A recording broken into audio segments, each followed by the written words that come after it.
भारत आज पूरी दुनिया में एक बड़े नेतृत्वकर्ता के तौर पर सामने आया है। नहीं है, और जो मोदी है वो मेरे ख्याल से ना, इस इवेंट में ब्राजील में एक व्यक्ति है जिसका नाम है नरेंद्र भाई दामोदर दास मोदी। इस मंच पर अक्सर रूस और चीन का दबदबा होता था, लेकिन भारत ने, आज प्रधानमंत्री नरेंद्र मोदी ने अपने संबोधन में अपने कूटनीति से साबित कर दिया कि भारत रुकने वाला नहीं है। मोदी है तो मुमकिन है, मोदी है तो मुमकिन है। ब्रिक्स समिट में पहलगाम हमले पर पीएम मोदी ने अपनी बात कही है। पीएम मोदी ने कहा है, उन्होंने कहा कि पीड़ित और समर्थक, जो आतंकवाद के पीड़ित हैं और जो समर्थक हैं, उनको आप एक ही तराजू पर तौल नहीं सकते हैं। यानी एक बड़ा मैसेज भी दिया पाकिस्तान और उनके समर्थकों को भी। अगर आप 6 महीने पहले के इंडिया को देखें और खुसूसन बुनियानुल मरसूस के पहले को इंडिया को देखें तो वो तो अमेरिका को आंखें दिखा रहा है, वो तो यूके को आंखें दिखा रहा है। वो तो ये समझ रहा है ऑलरेडी कि चाइना तो है अपनी जगह पे, मैं भी मौजूद हूँ भाई, और उसके पास फैक्ट्स एंड फिगर्स हैं। भाई भारत ने तो इस चीज़ को अपने दिमाग से निकाल भी दिया कि कोई जंग हुई थी, क्योंकि उनको पता है कि भाई पेट पालना है हमने अपने लोगों का, नेशनलिज्म बहुत ज़रूरी है, तो पैट्रियोटिक भी होना पड़ेगा हमें इंटरनेशनल लेवल पर जाकर, और बिजनेस को भी आगे लेकर जाना पड़ेगा, क्योंकि हम खाली पुलाव नहीं बनाते हैं। और स्पेशली अगर देखा जाए तो हमें पता है कि अपने मुल्क के लोगों की हिफाजत किस तरह से करनी है। जबकि पाकिस्तान की बात करें तो हम वहीं पर अड़े हुए हैं, वहीं पर लेटे हुए हैं, हमें कोई लेना देना नहीं किसी और से। बट तकरीबन 4 साल के अंदर इसने ना अपने मुल्क को 60% गेन किया है। गेन का मतलब ये है कि इसने सारे जो बोझ थे ना इंडिया के, ख़त्म कर दिए हैं। कुछ टाइम आने के बाद ना आपकी जो है रेट लिस्ट जिसे बोलते हैं, जो लिस्ट है ना लीडरशिप की, वो इंडिया की आ जाएगी। जय हिंद दोस्तों, स्वागत है आपका वन शॉट इंडियन मीडिया पर। दोस्तों, ब्राजील में हो रहे ब्रिक्स समिट में एक बार फिर भारत के प्रधानमंत्री नरेंद्र मोदी की गूंज पूरी दुनिया में सुनाई दी है। जी हाँ, जहाँ पर दुनिया के बड़े बड़े नेता मौजूद थे, वहीं पर पीएम मोदी जी ने जो आतंकवाद पर बोला और जिस तरह से ब्राजील में हुए इस ब्रिक्स समिट को लीड कर रहे थे, ये देख दिल्ली से लेकर पाकिस्तान तक गूंज उठा। दोस्तों, एक समय था जब भारत के प्रधानमंत्री को ब्रिक्स समिट के दौरान ऐसी जगह पर खड़ा किया जाता था कि दिखाई भी नहीं देते थे, लेकिन आज भारत के प्रधानमंत्री को सामने और बिल्कुल ही बीच में खड़ा किया जाता है। इन तस्वीरों को देखकर साफ पता चलता है कि आज भारत ब्रिक्स समिट का हिस्सा नहीं बल्कि इसको लीड करता है। ब्रिक्स के इस समिट के दौरान मोदी जी ने दुनिया को साफ शब्दों में बताया कि आज भारत शांति तो चाहता है, लेकिन आतंकवाद पर चुप नहीं बैठ सकता। जो निर्दोषों का खून बहाता है उसे हर हाल में बख्शा नहीं जाएगा। इसके साथ साथ पीएम मोदी ने ब्रिक्स समिट में आए सभी लीडरों को साफ साफ शब्दों में कहा कि जो देश आतंकवाद करता है या फिर आतंकवाद का साथ देता है, हमें उसके खिलाफ मिलकर लड़ना चाहिए। ब्राजील से पीएम मोदी का धमकी किसी और को नहीं बल्कि सीधा पाकिस्तान को दिया जा रहा था। इस ब्रिक्स समिट के दौरान पीएम मोदी ने पहलगाम हमले को लेकर जमकर डांट लगाए हैं, जिसको लेकर पाकिस्तान के मीडिया और पाकिस्तानी हुकूमत तिल मिला रही है, क्योंकि ब्रिक्स जैसे मंच से मिली ये फटकार उनकी छवि को पूरी दुनिया के सामने नंगा कर दिया है। इसके साथ साथ इस ब्रिक्स समिट में भारत ने अपनी आर्थिक, डिजिटल और डिफेंस ताकत भी दिखाई, एआई, फिनटेक, स्टार्टअप और वैश्विक नेतृत्व की बात करते हुए। दोस्तों, मोदी जी ने साफ कर दिया कि भारत अब ब्रिक्स का हिस्सा नहीं बल्कि भारत अब ब्रिक्स का एक नया इंजन बन चुका है। सर, क्या कहना चाहते हैं कि ब्रिक्स कंट्रीज के अंदर हमें नजर आती, हमें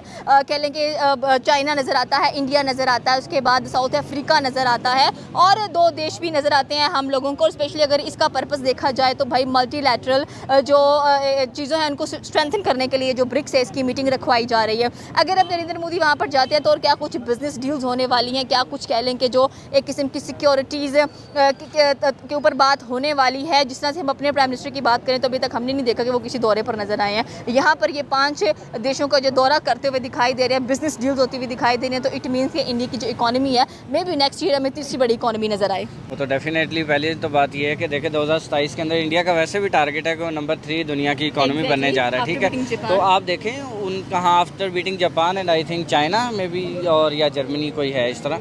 ठीक है, तो उन 2 को बीट करते हुए मतलब तीसरे नंबर पे आना चाह रहा है। तो डेफिनेटली आप देखें पिछले 2 महीने के अंदर इंडिया और पाकिस्तान के जो कॉन्फ्लिक्ट हुए, उसके बाद पाकिस्तान का अभी भी, मैं कह रहा हूँ, आपने बात की कि हमारे प्राइम मिनिस्टर नहीं नज़र आ रहे। पिछली दफ़ा हमारे फील्ड मार्शल नजर आ रहे हैं। हाँ, हमारे फील्ड मार्शल नज़र आ रहे हैं। मैं वही कह रहा था कि हमारे फील्ड मार्शल जो हैं वो अमेरिका गए हुए थे। ठीक है, आप देखें तब भी मैंने बात आपको यही की थी कि भाई हमारा हनीमून पीरियड जो है वो ख़त्म नहीं हो रहा है। हमें ये लग रहा है कि मतलब हमने अगर इंडिया के साथ जंग जीत लिया, हमारा जो कॉन्फ्लिक्ट हुआ, जो भी चीज़ें हुई, उसका जो भी रिजल्ट निकला, हम उसी के अंदर स्टक होकर रह गए। ठीक है, देखें अगर आप कहते हैं, आप क्लेम करते हैं कि भाई हमने इंडिया को जंग हराई है, नो डाउट, ठीक है, चलें, हो गया, बात ख़त्म हो गई ना, उसके बाद आगे बढ़ो। वो भी तो आगे बढ़ रहे हैं, वो भी तो आगे बढ़ रहे हैं। आप देखें समिट के अंदर वो जा रहे हैं, उसके बाद आप देखें उनके वजीर खारजा चाइना विजिट करके हैं पिछले दिनों। ठीक है, और उसके बाद अभी मोदी जो है वो खुद विजिट पे निकले हुए हैं, जिसमें ब्राज़ील का विजिट है, अर्जेंटीना का विजिट है। तो मतलब आप अगर टारगेट सेट कर चुके हो 2027 का कि हमने तीसरी नंबर की कंट्री बनना है, तो भाई रास्ते में कोई चीज़ आई थी जो कि ठीक है, उन्होंने कहा ओके हमारा बयानिया नहीं माना जा रहा ना सही, लेकिन हम अपना काम पे फोकस नहीं छोड़ेंगे। उन्होंने स्टेप अहेड लिया, आगे अपना काम दोबारा स्टार्ट कर दिया, तिजारत है, पॉलिटिक्स है, या आप देखें इवन आर्मी के मत को स्ट्रेंथन करने का काम भी कर रहे हैं, सब कुछ स्ट्रॉन्ग कर रहे हैं। हाँ वो सब कुछ स्ट्रॉन्ग करने की कोशिश कर रहे हैं यार, लेकिन एफर्ट कर रहे हैं ना हम वो। खुश है, we are happy, we won the war, यही तो वी आर बात है। हैप्पी, हमें आगे कुछ नहीं चाहिए। अब बस यहाँ पर फुल स्टॉप लगा दो, हमारी अवाम को भूख से कोई लेना देना नहीं, उनको बस पता है कि जंग होगी, बॉर्डर्स पे जाएंगे, जीत जाएंगे, वापस आएंगे, उसके बाद हमारी अवाम की तहस नहस करके रख देंगे। भारत का अपने हमसायों के साथ जो एक तल्लक है वो बड़ा ही अच्छा तल्लक है सवाए पाकिस्तान के, क्योंकि पाकिस्तान भारत के साथ दहशतगर्दी की फ़ज़ा कायम रखे हुए है। हालांकि बीच बीच में पाकिस्तान के मरीज़ों को बेइंतहा मदद दी भारत ने, और कई टेररिस्ट एक्ट के बावजूद पाकिस्तान को फेवर्ड नेशन की लिस्ट में भी रखा। यानी ऐसा भी नहीं है कि जब तमाम हमसायों को भारत ने अच्छे तरीके से ट्रीट किया तो पाकिस्तान को ट्रीट नहीं किया था, पाकिस्तान को भी ट्रीट किया, लेकिन पाकिस्तान ने हमेशा भारत की कमर में छुरा ही घोंपना चाहा किसी न किसी टेररिस्ट एक्टिविटी के ज़रिए। तो जाहिर है इनफ इज़ इनफ। नक्शे पे फैले हुए देशों का एक पूरे का पूरा जाल है जो ग्लोबल साउथ के देशों में आता है, और भारत उन सब को 2-3 तरह से कन्विंस भी कर रहा है और साथ भी दे रहा है कि हम आपको जहाँ कहीं भी ज़रूरत होगी, मेडिसिन के मसला में, फूड के मसला में, और छोटी मोटी मदद जहाँ कहीं भी हम दे सकते हैं हम आपको देंगे।